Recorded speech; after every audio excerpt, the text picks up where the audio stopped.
Welcome to Empower. Thanks so much for being part of this program. And I believe that we'll continue to learn together.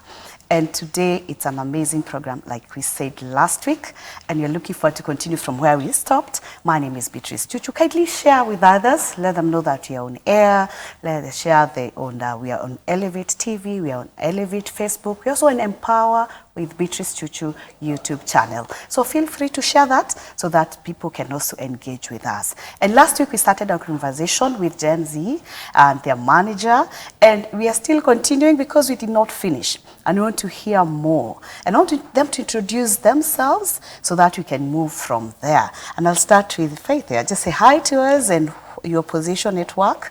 My name is Faith Katile, Audit Senior for Pension Schemes and Retirement Benefit Schemes and other financial institutions. Welcome, Faith. Thank you. Wilberforce Mugune, Senior Manager and Head of Audit Assurance and Corporate Finance. Welcome, Mr. Mugune.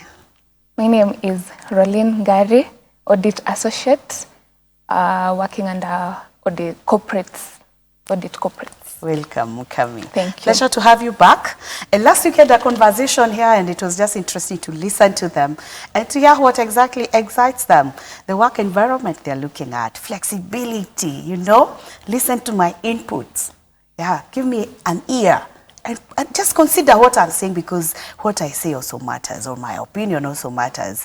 And also give me some flexibility to work at home when I feel like not waking up some days of the week. So those are just some of the things that we looked at last week. And it was quite interesting even to listen and to hear the manager telling us that you just need to know them individually, because they are different, they have different personalities, they're able to work with other generations at work, and actually they can be great employees, and that is where we are continuing from today. And Faith, yeah, I start with you.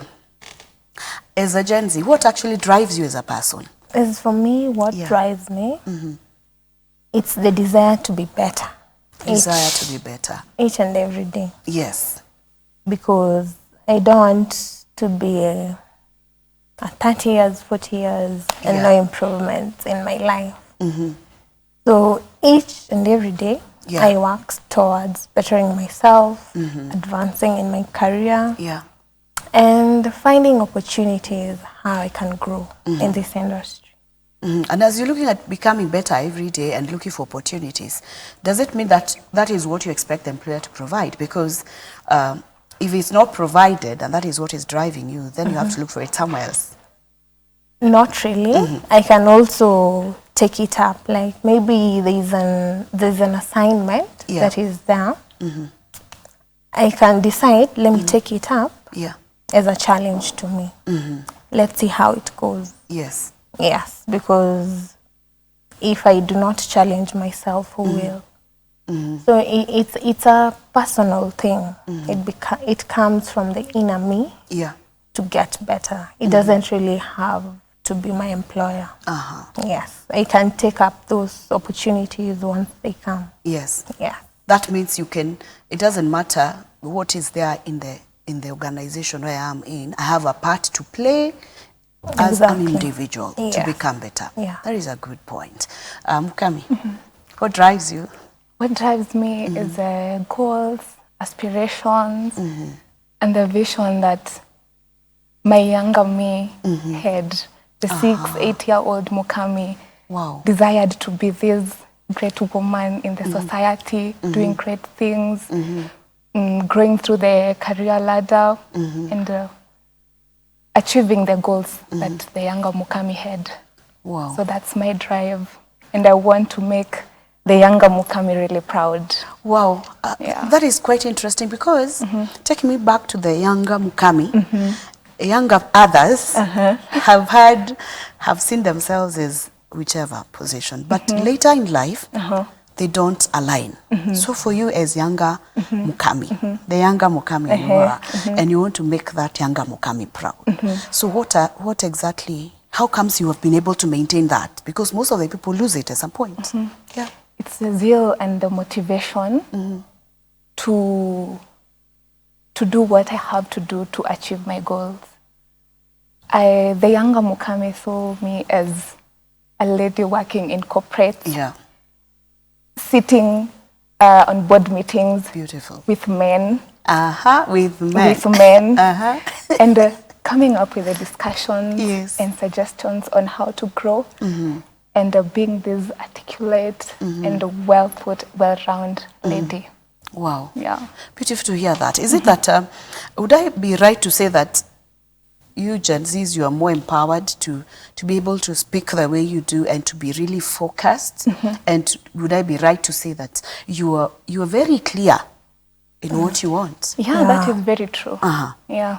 Maybe you can comment on my point, because I'm thinking, though you're saying, even sitting in boards, do you know, maybe let me tell you something. Some generations before, people never knew even their board places to sit.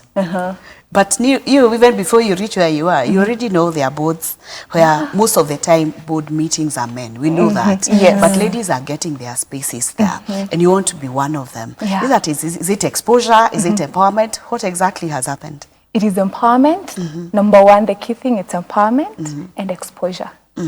Empowerment in the line that maybe we encouraged this, or it's input to us from a younger age, where maybe in school there are debates, and there's a mixture of gender. There's men and female, men and women, where your inputs both are taken into consideration, and you can engage in a conversation with a man, and it doesn't have to feel like you're lesser in any way. Wow. And basically empowerment is the key thing. Number two, exposure. Exposure comes with maybe attending such forums, other forums that they are both genders, and with that, then you're able to accomplish. Wow. Beautiful. Anything to add on what you have said on that aspect of being very clear, and you want to do whatever it takes to get there. You don't easily get distracted. Yes, the good thing about us, we really know what we want, and that is the first step of getting to where you want. Because if you really can't know what you want, how will you get to a place you don't know? So first thing, you know what you want. Set it clear, and take those the exposure thing, the empowerment. Because in exposure, I'll tell you, for instance, Wilberforce will take us to meetings. We'll be there, and we'll get to hear how he delivers. So from there, we learn from him. So exposure is very key to me. Wow. Yeah. Beautiful. Ms. Amugune, other than exposing them to meetings and such, what else are you doing so that they are supported to align or to become? You see, number one, in an institution like ours, you have to ensure there are clear career growth path structures. When you are interviewing and having a discussion on onboarding, tell them, now you'll begin here, but there's also someone here, and you don't have to take 10 years to get here. To get there. See, like me, in growth, I became a manager after 1.5 years of working. As an auditor, and that rarely happens in audit field. Why? Because if there is a clear cut and the people you have have the right energy and the know-how, then it becomes easier for them to grow. And you know, advisory is very broad. Like our firm, we offer advisory in many respects and many aspects, not just audit. There's tax consultancy, there's corporate finance, there's financial reporting, there's modeling, there is business plan, advice, and all that. So when you onboard them, you tell them, yes, you'll be coming in as auditors and or as an accountant or as this, but there's this place. Would you want to major influence quality and all that? And then you tell them these are the key qualifications you need to ensure you get with time. While I'm onboarding you as a Gen Z, maybe you just have a degree. And maybe you've done a CPA or ACCA and all that. But now with time, as you get these qualifications, and we'll support you in your learning and allowing you time to learn and all that, as long as you let us know in advance and all that, so that where you are headed to is clear, but you achieve it. Like this morning when we met in town, before you came here, she just boasted me, I passed my exam. She was doing ACCA. And I was like, oh, you passed. I'm glad. I think you are due for promotion maybe. And all that. So it is good to be clear and tell them, you know, For example, me, what drives me as an individual, as a business person, is seeing people empowered and built. Actually, our slogan is empowering through collaboration. So we want to empower individuals to realize their goals, but also make money. Well, yeah, of course. I hate poverty. I hate poverty. So to make money, if I can empower them and use their skills to make money, you're okay. Beautiful. Now, on that line of growth, we have come to know. Okay, personally, I'm a HR professional, so I work with people, and I've seen that you people, you don't have patience. You know, today you want to be an auditor, tomorrow I don't know what, the other day. What is all this? Why is this? Why don't you want to give yourself space to grow within the process? The reason why is when you get to maybe, let's say, auditing, maybe you thought it was something out of this world, you know? So you're trying to, let's say, this is what I want, you know? This is what I want. Then when a lot of excitement before you get in. Before you get in. So when you get there, you're like, I really want to do this. You know, do I really? So I feel like it's the fact that we are not yet inside there that makes us to change our mind while on the process. Yes. Yeah, because if you're not inside somewhere, like if you're not part of that, you wouldn't really know if this is what you really want. But after getting there and maybe being exposed to other advisory things and services, maybe you're like, maybe I think I want to be a taxman. Maybe I don't want to be an auditor now. Because auditing is more of files. You check files. Checking, investigating. And like, and people don't like them so much. Yes. Then you find yourself wanting other things. Yeah, wow. That is what I feel. Thank you, Faith. Mukami, what do you say?